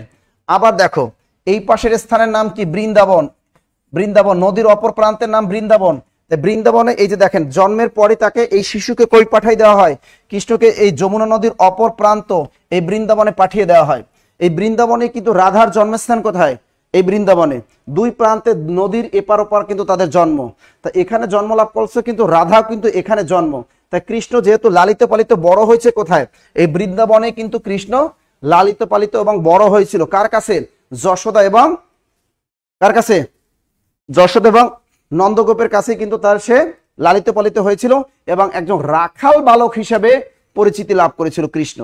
অপর প্রান্তে আর একটা গোপ ফ্যামিলিতে জন্মলাভ করেছিল এই রাধা। যাই হোক, দৈব ইচ্ছা তাদের বিয়ে হয়েছিল আয়ান ঘোষের সাথে। কিন্তু এই কৃষ্ণ কিন্তু কখনোই এই রাধার সাথে তার যোগাযোগ ছিল না, তার চেহারাও দেখেনি কখনো। কিন্তু এই কৃষ্ণের যে পালিত মামা ছিল যশোদা, ওই যশোদার সাথেই কিন্তু বিয়ে হয়েছিল কার? রাধার। রাধার বিয়ে ছিল। ওই দৃষ্টিকোণ থেকে কিন্তু তার কি হয়? মামি হয়। ক্লিয়ার? মনে থাকবে? আচ্ছা দেখেন, তাহলে এরপরে দেখেন, তা যাই হোক, এটা প্রথম জন্মখণ্ডে আমরা দেখতে পাইলাম। জন্মখণ্ড সম্পর্কে আমি বিস্তারিত আগেও বলেছি। গেল জন্মখণ্ড। 2 নম্বর লেখেন, 2 নম্বর খণ্ডটার নাম লেখেন দান খণ্ড। 2 নম্বর লেখেন তাম্বুল খণ্ড। সরি, 2 নম্বর খণ্ডটার নাম তাম্বুল খণ্ড। 2 নম্বরের খণ্ড নাম তাম্বুল খণ্ড। তাম্বুল, ময়বয় রসকাল, তাম্বুল খণ্ড। তাম্বুল অর্থ পান। বিশেষ পরীক্ষা এসেছিল কিন্তু। তাম্বুল রাতুল হইল অধর পরশে। তাম্বুল শব্দের অর্থ পান। লিখে রাখেন, তাম্বুল অর্থ কি? পান। তা তাম্বুল খণ্ডে আমরা দেখতে পাই রাধার দেখাশোনার দায়িত্ব থাকে কার উপর? ওই বড়াই বুড়ি, লেসবিয়ান বুড়ি, তার উপর দেখাশোনার দায়িত্ব থাকে। তো এই বুড়ি কি করে? এই বুড়ি কিন্তু তাকে দেখাশোনা করে। আর একবার কি করলো, ললিতা, বিশাখা, বুড়ি আর কে? রাধা, এরা সবাই মিলে প্রতিদিন কি করত? তারা ওই যমুনা নদী পার হয়ে তারা বৃন্দাবন থেকে মথুরাতে তারা দুধ বিক্রি করতে যাইতো প্রতিদিন। ওই যমুনা নদী পার হয়ে তারা দুধ বিক্রি করতে যাইতো। তো একদিন এরপর যেহেতু দেখাশোনা করে কার? যেহেতু রাধার দেখাশোনা করে ওই বুড়ি, বুড়ি একবার কি করলো, তাকে হারিয়ে ফেললো, কোথাও খুঁজে পাচ্ছে না। বুড়ি খুঁজতেছে, কই গেল রাধা, খুঁজতেছে খুঁজতেছে, হঠাৎ পথিমধ্যে তার সাথে দেখা কার? এই আমাদের কৃষ্ণের সাথে, রাখাল বালকের সাথে দেখা। তার কাছে জিজ্ঞেস করলে যে তুমি এরকম কোনো মেয়ে দেখেছো কিনা? তার মানে তখন তো আর মোবাইল ফোন ছিল না যে অ্যান্ড্রয়েড ফোন দিয়ে ছবি দেখাবে। এই জন্য ওই যুগে কি করছিল, তার রূপের বর্ণনা করেছিল কার কাছে? কৃষ্ণের কাছে। তার চুলের বর্ণনা অর্থাৎ টোটাল দৈহিক বর্ণনাটা অনেক সুন্দরভাবে করেছিল কার কাছে? কৃষ্ণের কাছে উপস্থাপন করছিল। কৃষ্ণ তার রূপের বর্ণনা শুই না, কৃষ্ণ পুরা ফিদা। কৃষ্ণ পুরাই ফিদা। কৃষ্ণ বুড়িরে কইছে, বুড়ি তোমারই তো আমি খুঁজছি এতদিন, তুমি আমার কথাগুলো শোনো, তোমার যত গিফট লাগে, টিয়া পয়সা লাগে, আমি সবই দেবো, তুমি রাধাকে আমার করে দাও। এখন তো বুড়ি তো টাকা পয়সা পাইয়ে তো খুব খুশি, ভালোই তো। তা বুড়িরে বলছে, বুড়ি যাও তো, আমি কিছু তোমার গিফট দিলাম, চাকা, নাগেশ্বর, ফুল টুল যা যা আসলে, তাম্বুল, এই পান সুপারি দিছে, বুড়িরেও দিছে। বুড়ি তো পান সুপারি পাইয়ে তো খুব খুশি। এবং ওই বুড়িরে যত আছে, ওই যে চাকা, নাগেশ্বর, ফুল টুল যা আছে, গিফট, শাড়ি টাড়ি যা যা আছে, এগুলো সব গিফটের বক্স পাঠাই দিল কার কাছে? রাধার কাছে পাঠাই দিল। রাধার কাছে যখন এটা গেল, রাধা তো তখন তেলে বেগুনে জ্বলে উঠলো। সে বলছে আমি একজন বিবাহিতা নারী, আর কৃষ্ণের এত বড় সাহস, আমায় বিবাহিত ও জানা সত্ত্বেও সে আমাকে দেয় প্রেমের প্রস্তাব, বিয়ের প্রস্তাব দিল আমাকে। এই জন্য অনেক ক্ষেপে গেল এবং কৃষ্ণকে যা তা কুত্তা বিলাই টেলে অনেক গালি দিল, এবং ওই যে গিফট ছিল ওই গিফটগুলা পায়ের নিচে ফেলে একদম চুরমার করে ফেলেছিল। ক্লিয়ার? মনে থাকবে, মনে থাকবে। ক্রাশ খাইছে। এই যে আমাদের রহিমা আক্তার বলছে, হ্যাঁ মনে মনে তার প্রতি রূপের বর্ণনা শুনে কি খাইছে? ক্রাশ খাইছে। বুঝছেন বুঝছেন বুঝছেন? ওকে, ক্রাশ। তো তাম্বুল খণ্ড গেল, এবারে দান খণ্ড। 3 নম্বর খণ্ডটার নাম হলো দান খণ্ড। লেখো 3 নম্বর খণ্ডের নাম দান খণ্ড। দান, দান খণ্ড। এই দান মানে কি? বিনিময়। দান মানে কি? বিনিময়। দান মানে বিনিময়। এই খণ্ডে আমরা দেখতে পাই কি করছে, যেহেতু এই খবর কিন্তু বুড়ি আবার কৃষ্ণের কাছে বলে দিয়েছে তোমাকে কুত্তা বিড়াল টিলাল বলে অনেক কটু গালি দিয়েছে। কৃষ্ণ বলছে আচ্ছা ও গালি টালি যা দেয় দেখ, ওটা সমস্যা না, প্রেমের ক্ষেত্রে এরকম কিছু কিছু হবেই, ওরকম কিছু কিছু না হলে তার প্রেম জমবে না। সে বলছে আচ্ছা ঠিক আছে দেখ, ওটা কোনো ব্যাপার না, তুমি আমার কি শুধু হেল্প করা, তোমার যা লাগে আমি দিব। পরের দিন কি করলো, বিলাতা ওই ললিতা বিশাখা এরা সবাই কি ওই যাচ্ছিল বুড়ি, এই পর পথ অবরুদ্ধ করে দাঁড়াইলো কে? কৃষ্ণ। রাধাকে বলল শোনো তোমাকে আমি এই নদী পার করে দিতে পারি, কোনো সমস্যা না, এখন টিয়া পয়সা। এখন রাধা দেখলো তার কাছে কোনো টিয়া পয়সা নাই, কেন দুধ বিক্রি করবে তারপর না টাকা পয়সা পাইবো। এবার বলছে আমার কাছে তো কোনো টাকা পয়সা নাই। কৃষ্ণ বলছে যে দেখো তুমি কি কিছুই বুঝছো না, আমি কি তোমার কাছে টাকা পয়সা চেয়েছি? ওর টাকা পয়সার কোনো দরকার নাই, চলো তুমি আমাকে একটু সময় দাও। এই কথাটা যেই বলছে, এই কথা শুই না রাধা তো বুঝে গেছে, তো দুষ্ট বালক বুঝে গেছে। এখন চিন্তা করছে এই দুষ্টর হাত থেকে রক্ষা পেতে হলে অবশ্যই আমাকে এখান থেকে ভিন্ন পন্থা অবলম্বন করতে হবে। তার বান্ধবীরা কিন্তু ভাগছে, এবং ওই যে বুড়ি ছিল, বুড়ি কিন্তু আড়ালে চলে গেছে। বুড়ি অনেক শয়তান। বুড়ি চিন্তা করছে ওরে আমি রাইখা আমি পিছন থেকে সরিয়ে পড়ি। বুড়ি ওরে কৃষ্ণের সামনে রাইখা পিছন থেকে সরিয়ে পড়া গাছের আড়াল থেকে সে লাইভ দেখতেছিল। কে? এই বুড়ি। শয়তানের বুড়ি কি করতেছিল? সে গাছের আড়াল থেকে লাইভ দেখতেছিল। ওর কাছে মোবাইল থাকলে তো মনে হয় ভিডিও করেই রাখতো। এরপর কি করছো, একদম অসহায় রাধা কি করলো, সে তার হাত থেকে রক্ষা পাওয়ার জন্য একদম জঙ্গলের দিকে দৌড় দিল। কৃষ্ণ পিছনে বসে হাসতেছে যে পাবলিক তুমি কই যাও, তোমাকে আমি ধরে ফেলবো অন সেকেন্ডে, তুমি আর কই যাবা, কারণ তুমি যতই জঙ্গলে যাবা ততই আমার জন্য বেটার, ততই আমার জন্য কি বেটার। এরপর একদম গভীর জঙ্গলে গেল, তখন আরে কট করে যায় কৃষ্ণ ধরে ফেললো। ঠিক আছে, এখানে কিন্তু রাধা অনেক কাকুতুমিতে কান্নাকাটি করেছিল। সে বলেছে দেখো প্লিজ তুমি আমাকে ছেড়ে দাও, আমার কোনো সর্বনাশ তুমি করো না, আমি অনেক ছোট, তুমি আমাকে ছেড়ে দাও প্লিজ। কিন্তু সেই কৃষ্ণ তার কথা মোটেও শোনেনি। জোর করে যা করার করছে, এটা নিজেরা বুঝে নেন, সবকিছু মুখে বলা যায় না, কিছু কথা বুঝে নিতে হয়। এই গেল আমাদের দান খণ্ড। মনে থাকবে, মনে থাকবে। এই তো এবার লেখো নৌকা খণ্ড। পরেরটা খণ্ড কি 4 নাম্বার না? 4 নাম্বার লেখো নৌকা খণ্ড। দ্রুত লেখো নৌকা খণ্ড, দ্রুত। এখন দেখো পরের দিন এই কথা গিয়ে বাসায় গিয়ে এই কথা তার হাজবেন্ডকেও বললো না এবং তার শাশুড়িকেও বললো না রাধা, সেই কথা কিন্তু বললো না। পরের দিন সে কি করলো, আবার কৃষ্ণের বাটে পড়ে গেল। বুড়ি আবার SMS দিয়ে কই দিছে কারে, কয়ে দিয়েছে সুন্দর মতো। বুড়ি আবার কৃষ্ণ কয়ে দিয়েছে শোনো না আগামীকাল কিন্তু আমরা সকালবেলায় আসবো। তাহলে কি করলো, বুড়ি তুমি একটা কাজ করবা। কি কি কাজ? তোমরা আগে নৌকায় কেউ উঠবা না, আমি কি করব, আমি নৌকার মাঝির ছদ্মবেশ ধারণ করে নৌকায় বসে থাকবো, আগে রাধাকে তুলে দেবা তোমরা নৌকায়, এরপর আমি নৌকা মাছ ধরে ধাক্কা দিয়ে নিয়ে যাব। কি বুদ্ধিটা চিন্তা করেন। বুড়ি বলছে ওকে নো টেনশন, তুমি রেডি থেইকো। পরের দিন একদম মাঝির ছদ্মবেশ ধারণ কইরা বসে আছে। যমুনা নদী পার হবে, রাধা যখনই নৌকার উপরে উঠলো অমনি নৌকা ধাক্কা দিয়ে মাঝ নদীতে নিয়ে গেছে।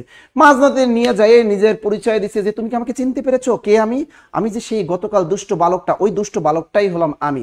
এখন তুমি যতই ছলাকলা করো না কেন কোনো লাভ নাই, অর্থাৎ আমি যা বলবো তোমাকে তা শুনতে হবে। তখন নিরুপায় রাধা পুরো অসহায়, কিছুই করার নাই, চিন্তা করে কি আর করার। ঠিক আছে, যাই হোক সেখানেও তাকে কি করলো যে আমার প্রস্তাবে যদি রাজি না হয় তাহলে আমি নৌকা কিন্তু দুলাইয়া ডুবাইয়া দেব। আর রাধা তো সাঁতার জানতো না। যাই হোক তারা নৌকা কি করলো, নৌকার ভিতরে বসে কিছু কিছু হয়েছিল, এগুলো মুখে বলা যাবে না, তোমরা বুঝে নিও। ঠিক আছে, এরপর নৌকা প্রায় ডুবিয়ে গেল। এরপর কি করলো, রাধা ভিজা শরীর নিয়ে কোন রকম তীরে চলে আসলো।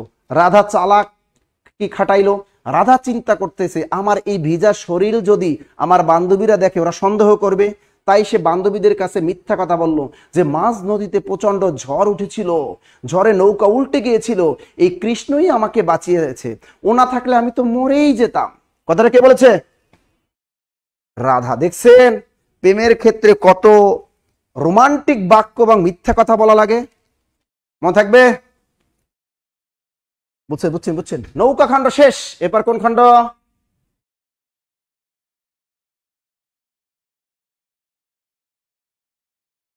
আচ্ছা এরপরে খণ্ডটা দেখো, ভার খণ্ড। ভার পরে কত, 5 নাম্বার ভার খণ্ড। ভার খণ্ড দেখো, ব্যাংক নিয়োগ পরীক্ষায় কিন্তু আছে, ব্যাংক নিয়োগ পরীক্ষায় এসেছিল কিন্তু এর আগে সম্মিলিত ব্যাংক নিয়োগ পরীক্ষায়। নিচের কোনটি শ্রীকৃষ্ণ কীর্তন কাব্যের খণ্ড নয়? এরকম খণ্ড কাটাও কিন্তু মনে রাখতে হবে চাকরি পরীক্ষায়, খেয়াল থাকে জানো। তাহলে ভার মানে কি? বোঝা। ভার মানে কি? মাথায় আমরা যে বোঝা নেই না, এটা মানে ভার। এখন রাধা চিন্তা করতেছে আমি আর মথুরাতে যাইতাম না, তাহলে কারণ কি? ওই দুষ্ট কৃষ্ণ আমাকে কি করে?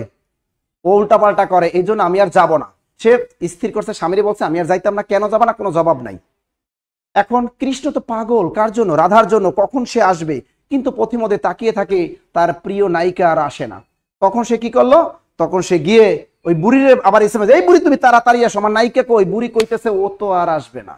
বুড়ি তোমার একটা বুদ্ধি দিই, শোনো। কি বুদ্ধি? তুমি যাও গিয়ে ওর শাশুড়িকে বুঝাও, রাধার শাশুড়িকে বুঝাও, যাই ওকে বলো, ওদের শাশুড়িকে বলো যে আমরা একটা গরিব মানুষ, আমরা যদি বাসায় বসে থাকি তাহলে হবে? আমাদের কি করতে হবে? আমাদের তো দুধ, ছানা, সন্দেশ, পায় সেগুলো বিক্রি করতে হবে, টাকা পয়সা ইনকাম করতে হবে। হ্যাঁ, এই বুদ্ধিটা কাজে লাগাইছে। যাইয়া সুন্দর মতো বুড়ি যাইয়া শাশুড়িকে কয়, শাশুড়ি কি কইছে? রাধারে বলছে শোনো, আমরা হলাম গরিব মানুষ, আমরা যদি এগুলো বিক্রি না করি তাহলে সংসার চলবে কিভাবে?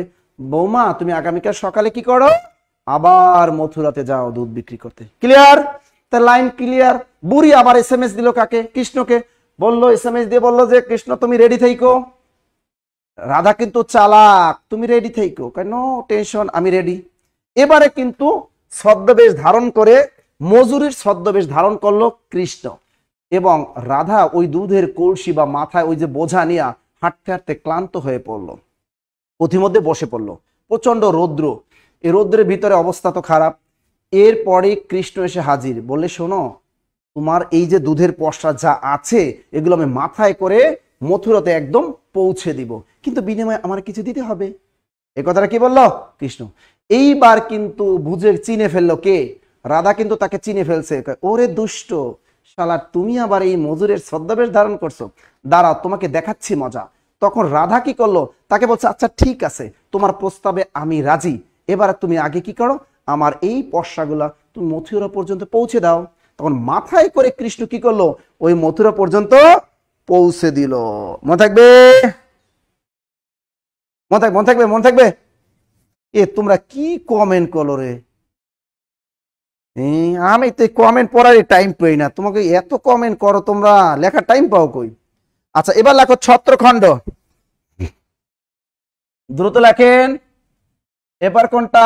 6 নাম্বার কি? ছত্র, ছত্রখণ্ড। আচ্ছা ছত্র মানে কি? ছাতা। ছত্র মানে কি? ছাতা। ছাতা ছাতা ছাতা চিনেন? এই বর্ষার সিজনে ছাতা। তা ছত্রখণ্ড মানে ছাতা খণ্ড। এই খণ্ডে আমরা দেখতে পাই তাদের মথুরাতে তাদের কি ওই দুধের পসরা জানিয়ে গেছিল সব বিক্রি করা শেষ। কৃষ্ণ কিন্তু পিছে পিছে হাঁটতেছে এবং তার পাওনা দাবি করতেছে, এবং বলল, রাধা বলতেছে তুমি এত অস্থির কেন, বরঞ্চ তুমি একটু কাজ করো, আমাদের ছাতা ধরে আমাদের দুজনকে তুমি বৃন্দাবন পর্যন্ত পৌঁছে দাও, তারপর তোমার কি দাবি আমি পরিশোধ করব। নিরুপায় কৃষ্ণ কি করলো? ছাতা ধরে তাদেরকে বৃন্দাবন পর্যন্ত পৌঁছে দিল। যখনই বাড়ির কাছাকাছি পৌঁছে গেল তখনই কি করলো? রাধা ছাতার নিচ থেকে দৌড় দিয়ে যায় দরজা বন্ধ করে দিয়ে কয় টাটা, ফাঁকি দিয়ে দিছে টাটা। বুঝছেন? ওকে, তাহলে আমরা কি শিখলাম? ছত্রখণ্ড শেষ, এবারে বৃন্দাবন খণ্ড। 7 নম্বরে কি? বৃন্দাবন খণ্ড। 7 নম্বরে হলো বৃন্দাবন খণ্ড। বৃন্দাবন খণ্ড, এই হলো বৃন্দাবন খণ্ড। মনে থাকবে? আচ্ছা তাহলে এটা আমরা কি শিখলাম? বৃন্দাবন খণ্ড। আচ্ছা, বৃন্দাবন খণ্ডে আমরা কি দেখতে পাই? এই খণ্ডগুলোর নাম মনে রাখবা, ব্যাংক নিয়োগ পরীক্ষায় কিন্তু আসছে, এগুলো কিন্তু আসতে পারে, প্রত্যেকটা খণ্ডের নাম মনে রাখবা। তাহলে বৃন্দাবন খণ্ড, বৃন্দাবন শব্দের অর্থ কিন্তু তুলসী বন। বৃন্দাবন শব্দের অর্থ কি? তুলসী বন। এখান থেকেই কিন্তু আসলে তুলসী বনের বাঘ মানে ভণ্ড। এখন আমরা দেখতে পাই, দেখেন কৃষ্ণ চিন্তা করতেছে, হায় হায় আমি 17 খণ্ডেও কিছু পাইলাম না, 12 খণ্ডেও কিছু পাইলাম না, এ মেয়ে তো চালাক। বুড়ি বলল, শোনো ওরে এখন কবজায় আনা এতটা সহজ না, রাধা এখন অনেক চালাক হয়ে গেছে। কৃষ্ণ বলতেছে, বুড়ি তাহলে কি করা লাগবে? বুড়িকে তুমি এমন কিছু করো, এমন কিছু করে দেখাও, তোমার তো অনেক ক্ষমতা, এমন কিছু করে দেখাও যাতে ও নিজেই তোমার প্রতি ক্রাশ খায়। বুড়ির এই কথা শুই না, বৃন্দাবনটাকে এত সুন্দর করে কৃষ্ণ সাজাইলো, তার তো অলৌকিক ক্ষমতা ছিল, এত সুন্দর করে সাজাইছে। সাজানোর পর এইগুলো সমস্ত গোপবালা, গোপবালা মানে কি, যত ওই অঞ্চলের বৃন্দাবনে যত নারী ছিল 16,000 গোপবালা। কত হাজার? 16,000। 16,000 গোপবালা মানে 16,000 রমণী। 16,000 রমণী তারা কি করলো? তারা সবাই ক্রাশ খাইলো কৃষ্ণের প্রতি। তাই 16,000 রমণী পুরাই ক্রাশ খাইছে কার প্রতি? কৃষ্ণের প্রতি সবাই ক্রাশ খাইলো। কৃষ্ণ তখন কি করলো? চিন্তা করছে 16,000 নারী আমার জন্য ফিদা, আমি কাউকেই ছাড় দিব না। সে কি করলো? 16,000 দেহ ধারণ করলো। কে? এই কৃষ্ণ অলৌকিক ক্ষমতা, সে 16,000 দেহ ধারণ করে এই 16,000 রমণীর সাথে টাইম পাস করলো। বুঝে না তোমরা? সবকিছু তো তোমাদের বুঝতে পারো তোমরা, সবকিছু তার মুখ দিয়ে বলা যায় না, ঠিক আছে না? শরীয়ত মোতাবেক ক্লাস না নিলে তো সমস্যা। ঠিক আছে, এই হলো বৃন্দাবন খণ্ড। পরে রাধা নিজেই এসে ধরা দিল কৃষ্ণের কাছে। এই প্রথম কৃষ্ণ স্বেচ্ছায়, রাধা এই প্রথম, এই খণ্ডে প্রথম রাধা স্বেচ্ছায় ধরা দিল কার কাছে? কৃষ্ণের কাছে। ক্লিয়ার? উফ, লিখছেন মনে থাকবে, লোকে থাকবে, লিখছেন। তোমরা কি লিখো? রাধা বলে যামু না, কৃষ্ণ কয় ছাড়মু না। তোমরা এত কমেন্ট লেখো, কি লেখো তোমরা? খাইছে রে। আচ্ছা, দেখা গেল বৃন্দাবন খণ্ড গেল। এবারে লেখো 8 নম্বরে কালী দমন খণ্ড। কালীয় দমন খণ্ড 8 নম্বর খণ্ড নাম লেখো কালীয় দমন খণ্ড। কালীয় দমন খণ্ড দ্রুত লেখো। লিখছো? এটা কি? কালীয় দমন খণ্ড। এই কালীয় দমন খণ্ডটা আমরা দেখতে পাই, কালী নাগ নামে যমুনা নদীতে একটা সাপের উপদ্রব হয়েছিল, তার বিষে যমুনা নদীর পানি বিষাক্ত হয়ে গেছিল, আর ওই যমুনা নদীর পানি ব্যবহার করতো সবাই। এই কারণে কৃষ্ণ কি করলো? ওই যমুনা নদীতে সাপের সাথে যুদ্ধে অবতীর্ণ হয়েছিল। যুদ্ধে কিন্তু সাপ পরাজিত হয়ে সেখান থেকে চলে গিয়েছিল। এই দৃশ্য স্বচক্ষে দেখতে পেয়েছিল রাধা। এই দেখার পরে কৃষ্ণের প্রতি সে আরো ক্রাশ খেয়ে যায়। বুঝছেন? এটার নাম কি? কালীয় দমন খণ্ড। লিখছেন। তোমরা যে কি কমেন্টস পড়ো, তোমাদের কি চোখে ঘুম আসে না? এই তোমাদের চোখে ঘুম আসে না? এবার লেখো 9 নম্বর যমুনা খণ্ড। 9 নম্বরে লেখো যমুনা খণ্ড। 9 নম্বর লেখো যমুনা খণ্ড। এখন দেখো, এই যমুনা খণ্ডতে আমরা দেখতে পাই, যমুনা মানে যমুনা নদী আমরা জানি। এখন কিন্তু রাধা আর কৃষ্ণের ভিতরে কোনো ভেদাভেদ নাই, তাদের ভিতরে রোমান্টিক প্রেম চলতেছে, ধুমাইয়া প্রেম চলতেছে। তাই এখানে কি করলো? কৃষ্ণ, রাধা, ললিতা, বিশাখা, আলো, বরাই, এরা সবাই মিলে কি করলো? যমুনা নদীতে জল আনতে যাবে, মন স্থির করলো জল আনতে যাবে। এদিকে ষড়যন্ত্রে লিপ্ত হলো কে? কৃষ্ণ এবং বুড়ি, এই দুইজন ষড়যন্ত্রে লিপ্ত হলো। বুড়িকে বলো, বুড়ি শোনো, ওই যমুনা নদীতে গিয়ে আমরা পানি আনার চলে যাইয়া ওখানে কি করব? আমরা এই কাজগুলো করব, তুমি কি রাজি? বুড়ি কয় আমি এক পায়ে রাজি। বুড়ি তো এমনি লেসবিয়ান, ও তো রাজি। যাই হোক, সে কি করলো? যমুনা নদীতে জল আনতে গেল। কৃষ্ণ কি করলো? যমুনা নদীতে নাম নাই মাসে আগে কি করছে? পানিতে ডুব দিছে। ডুব দেওয়ার উঠতেছে না। বুড়ি বলতেছে, হায় হায় হায় হায়, কৃষ্ণ তো পানিতে ডুবে যাচ্ছে। এখন রাধা চিন্তা করতেছে তাই বয়ফ্রেন্ড পানিতে ডুবে যাইতেছে, কি একটা অবস্থা, তার একটা উদ্ধার করতে হবে। এখন রাধা কি করছে? সে পানিতে ঝাঁপ দিবে, কারণ তার তো উদ্ধার করতে হবে তার বয়ফ্রেন্ডকে। তখনই বুড়ি বলতেছে, স্টপ, তুমি পানিতে ঝাঁপ দিলেই হবে না, তুমি তো ওরে উদ্ধার করতে হলে তোমার শরীরে কোনো পোশাক রাখা যাবে না। রাধা কি করছে? নিরুপায় রাধা বয়ফ্রেন্ডকে বাঁচানোর জন্য গলার হার এবং তার শরীরে পোশাক খুইলা পানিতে ঝাঁপ দিছে। এরপর তার সখীরাও কি করছে? পানিতে ঝাঁপ দিবে, তারাও খুঁজবে। বুড়ি বলতেছে তোমাদেরও শরীরে পোশাক সব খুলতে হবে, সব বান্ধবীরা পোশাক খুইলা পানিতে ঝাঁপ দিছে। এন্ড বুড়ি চিন্তা করছে আমার শরীরে পোশাক রাইখে লাভ নাই, আমিও খুইলা লাভ দিই। বুড়িও তার নিজের শরীরের পোশাক খুইলা পানিতে ঝাঁপ দিছে। এরপর ওখানে কি হয়েছে তোমরা বুঝে নাও। এরপর যমুনা খণ্ডের ভিতরে পানির ভিতরে কি হয়েছে এটা তোমরা বুঝে নাও। পরের খণ্ডের নাম হলো হার খণ্ড। হার, হার মানে গলার হার। এখন কৃষ্ণ কি করছে, পানির ভিতর থেকে ডুব দিয়ে আর এক দিকে উঠে আসছে। আইসা সেই কি করছে, রাধার গলার হার জামা কাপড় চুরি করে নিয়ে সে কদম গাছের ডালে উঠে যায় বসে রয়েছে। উপরে আইসা দেখতেছে তার গলার হার খুঁজে পাইতেছে না, জামা কাপড় খুঁজে পাইতেছে না। কে?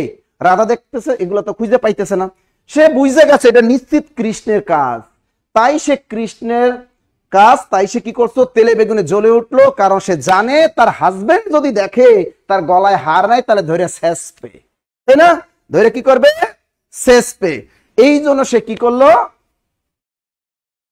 তার মা আছে না কৃষ্ণের মা যশোদা, তার কাছে গিয়া নালিশ দিয়ে দিল যে আপনার ছেলে আমার গলার হার চুরি করছে, ওকে আমার গলার হার ফেরত দিতে বলুন। তখন বলছে যে ও তো এখন বাসায় নেই, বাসায় আসুক, বাসায় আসলে আমি জিজ্ঞেস করে দেখি। ঠিক আছে, কৃষ্ণ যখন বাসায় আসলো তখন কৃষ্ণকে জিজ্ঞেস করলো তার মা, তুমি নাকি রাধার গলার হার চুরি করেছো? কৃষ্ণ মনে মনে খেপে গেল যে আমি যে জাস্ট একটু মজা করেছিলাম, সেটা এসে আমার মাকে নালিশ করা লাগে। সেও কি করলো, মনে মনে রাগ করলো। এবার কৃষ্ণ তার মাকে মিথ্যা কথা বললো যে না মা, আমি কেন তার গলার হার চুরি করতে যাব, সে তো আমার সম্পর্কে মামি হয়, আমি তাকে অনেক রেসপেক্ট করি। ঠিক আছে, এই মিথ্যা কথা বলে দিল একটু। তার এদের ভিতরে হারখণ্ড কিন্তু ব্রেকআপ ঘটে। মূলত শ্রীকৃষ্ণ কীর্তন কাব্যে ব্রেকআপ ঘটে কোন খণ্ডে? এই হার খণ্ডে কিন্তু তাদের দুইজনের ভিতরে ব্রেকআপ ঘটে। ক্লিয়ার? ওকে, তা এরপরে আমাদের গেল হারখণ্ড। 11 নম্বর আসে বাণ খণ্ড। 11 নম্বরে কি? 11 নম্বরে বাণ খণ্ড। বাণ খণ্ড, তা বাণ মানে কি? তীর। বাণ খণ্ড, বাণ মানে কি? তীর।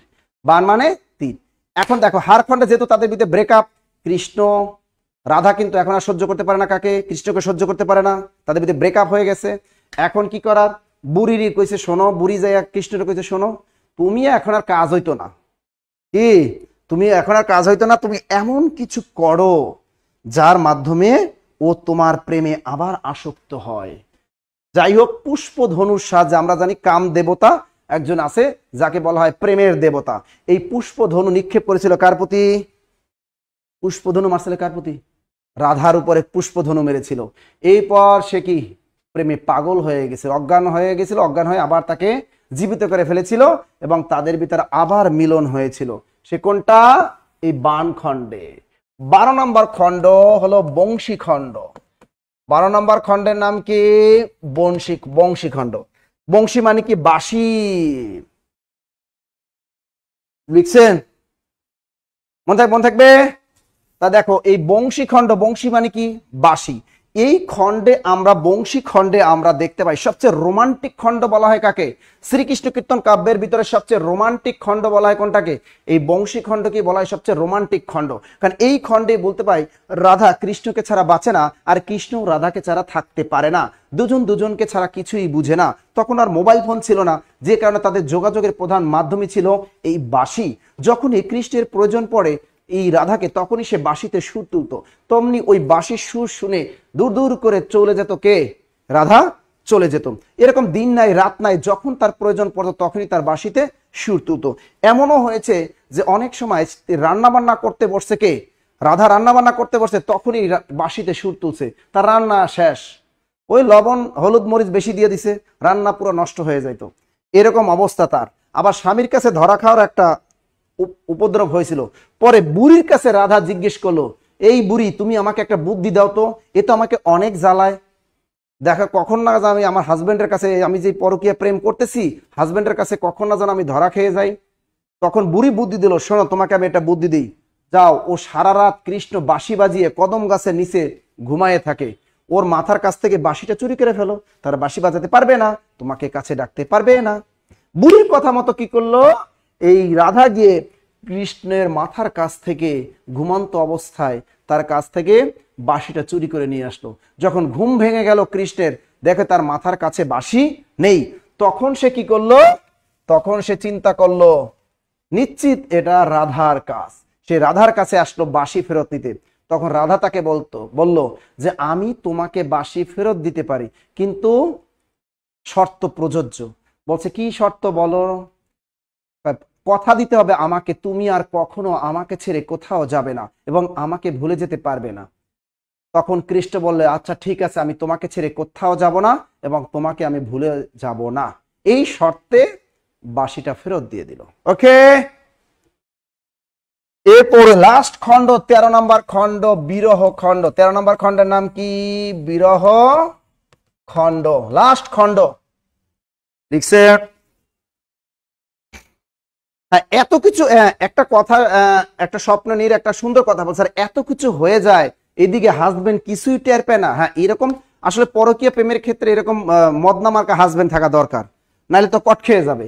তা যাই হোক, এই বিরহ খান আর ওর টের পাইও তো লাভ কি? আয়ন ঘোষের তো বেইল নাই, ওর তো জিনিসই নাই। ও তো আয়ন ঘোষ তো এমনি কি, ওর তো বাতি আগে নিভে গেছে, তা সুতরাং ওর টের পাইও লাভ কি? ওর তো টের পাইও কোনো লাভ নাই। তা যাই হোক, এই বিরহ খণ্ড দেখতে পাই লাস্ট খণ্ড। এই খণ্ডের মূলত পাওয়া যায় কৃষ্ণের আসল চরিত্র। কৃষ্ণ সে এখন আর রাধাকে নিয়মিত আর দেখা সাক্ষাৎ করে না, রাধাকে অ্যাভয়েড করে চলে, সবসময় রাধাকে কি করে? অ্যাভয়েড করে চলে।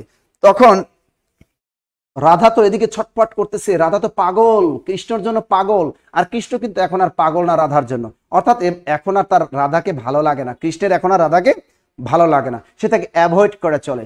রাধা তো বাসায় বসে ছটপট করতেছে, তার হাজবেন্ডও ইদানিং বাসা থেকে যাচ্ছে না কোথাও, কারণ সে একটু টের পাইয়ে গেছে তার বউ পরকীয়া করে। এই জন্য হঠাৎ সে দেখতেছে তার হাজবেন্ড মাঠের দিকে গরু নিয়ে যাইতেছে। তখনই সে কি করলো? দৌড়ে জঙ্গলের ভিতরে খুঁজতে গেল কৃষ্ণকে। জঙ্গলের ভিতরে দেখেছে সে এক কোণার বসে মনের সুখে আস্তে আস্তে বাঁশি বাজাইতেছে। যাইয়া বলছে, তুমি এখানে, আর তোমার বিরহে আমি পাগল, প্লিজ তুমি আমাকে বিয়ে করো, আমাকে তুমি গ্রহণ করো, আমি তোমাকে ছাড়া বাঁচবো না। পাল্টা জবাবে কৃষ্ণ বলছে, না তা হয় না, তুমি মেয়ে হিসেবে আমার যোগ্য না, আমি তোমাকে গ্রহণ করতে পারবো না।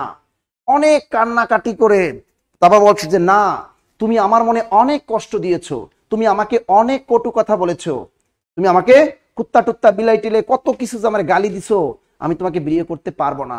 আবার আমি যখন চাইতাম তুমি আমাকে দিতে না। তখন পাল্টা জবাবে রাধা বলল, আমি তখন ছোট ছিলাম, অনেক কিছুই বুঝতাম না, এখন আমি সবই বুঝি, প্লিজ তুমি আমাকে গ্রহণ করো। তখন কাকুতি মিনতি দেখা সে বলল, আচ্ছা ঠিক আছে, বড়াই যদি বলে তাহলে আমি তোমাকে বিয়ে করতে রাজি আছি। যাই হোক, বড়াইয়ের মধ্যস্থতায় কি হলো? তাদের ভিতর বিবাহ সম্পন্ন হলো, বৃন্দাবনে তাদের বিবাহ সম্পন্ন হলো। এই বৃন্দাবনে তারা বাসর ঘর করার পর ঘুমের ভিতরে স্বপ্নে দেখতেছে কৃষ্ণ যে আমি এই পৃথিবীতে আসছি কংস রাজাকে হত্যা করার জন্য, আমি তো এই প্রেম লীলা খেলা করতে আসিনি। তাই সে কি করলো? সে কংস রাজাকে হত্যা করার জন্য সে স্বপ্ন দেখতেছে, সে ঘুমন্ত অবস্থায় রাধাকে রেখে সে কি করে চলে যায়, কংস রাজাকে হত্যার উদ্দেশ্যে চলে যায়। এদিকে রাধার ঘুম ভেঙে যায়, আর কি কান্নাকাটি, আমি তোমাকে চাইবো, কোথায় আমার সেই কৃষ্ণ, অনেক কান্নাকাটি শুরু করে দিল। এই দৃশ্য আর সহ্য হলো না বুড়ির। বুড়ি মানে কি বড়াই দেখলো যে না, এই মেয়েটার সাথে আমি অনেক অন্যায় অত্যাচার করেছি, কারণ আমি যদি ওরে না হেল্প করতাম তাহলে ওরা ওই প্রেমে পড়তো না, যেমন হোক আমার ওকে খুঁজে বের করতেই হবে।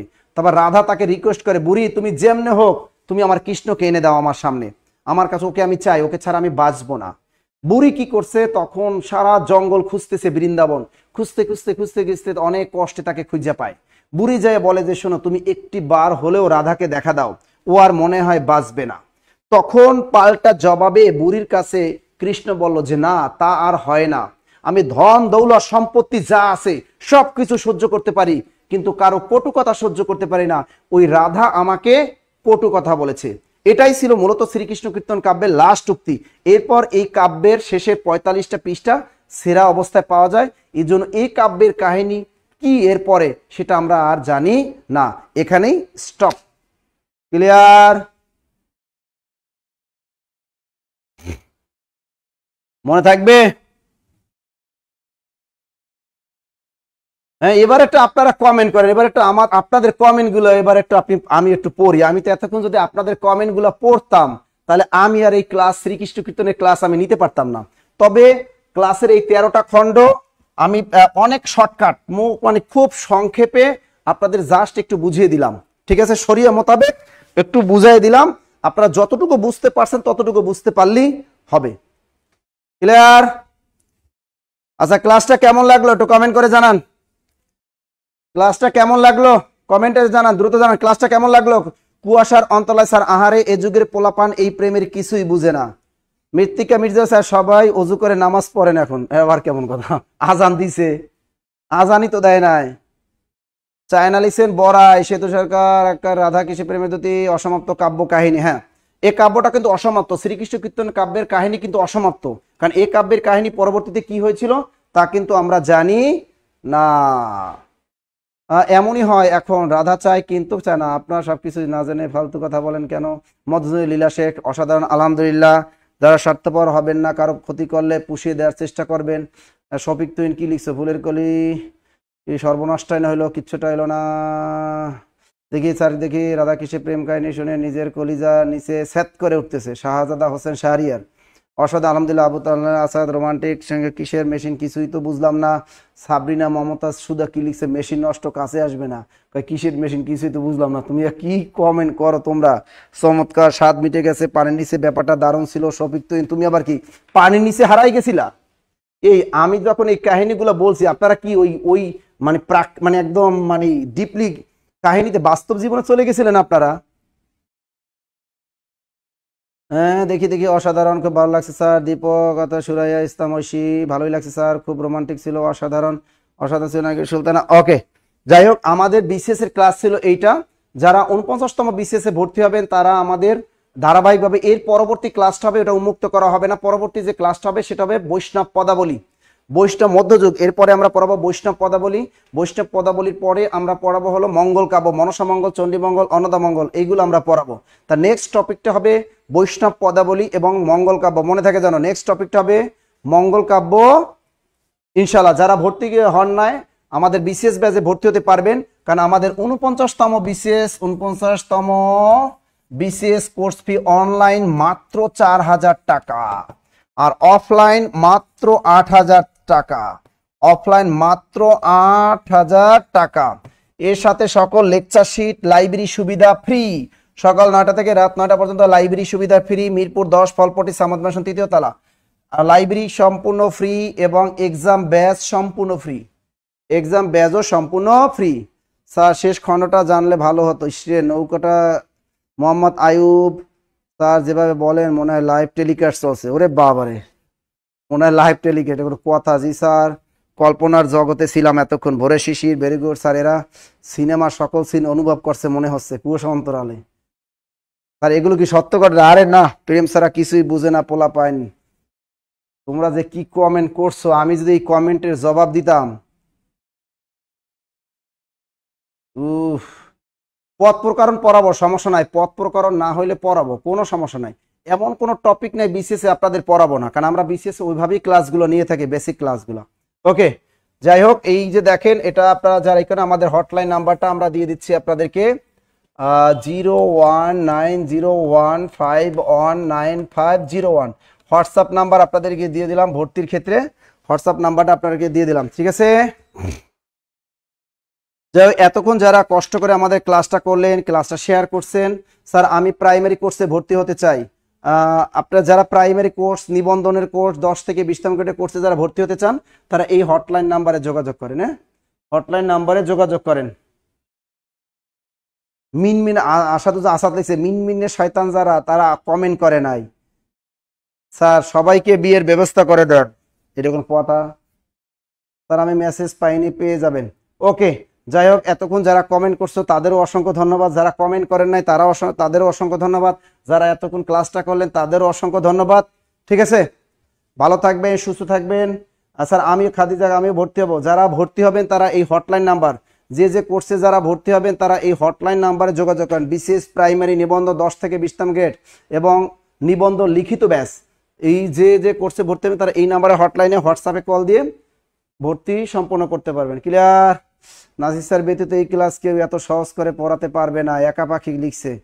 দেখি শফিক ভাইয়া আজ একটু ভালো করে ঘুমাইয়েন, ক্লাসটা আপনার কাঙ্ক্ষিত ছিল। ওরে বাবারে, খুকুমণি টুম্পা লিখছে শফিক তুহিন ভাইয়া আজ একটু ভালো করে ঘুমাইয়েন, ক্লাসটা আপনার কাঙ্ক্ষিত ছিল। বাহ, দিশান জাতি ক্লাসে তো কমেন্ট করা যায় না স্যার, ফ্রেন্ড রিকোয়েস্টের বন্যা বয়ে যায়। ওরে বাবারে, এগুলো কি সত্য করে? আরে না, এগুলো সত্য করে, এগুলো সব ভুয়া, এগুলো তো কাব্য।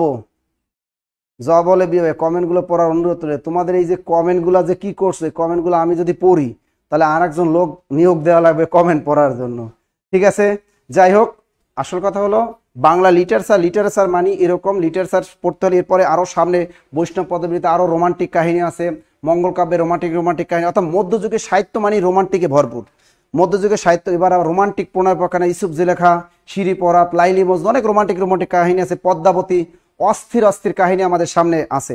এগুলো সবই বিস্তারিত আপনাদেরকে পড়াবো, টেনশনের কোনো কারণ নাই। ওকে, ভালো থাকবেন, সুস্থ থাকবেন, দেখা হবে আবার, আল্লাহ হাফেজ।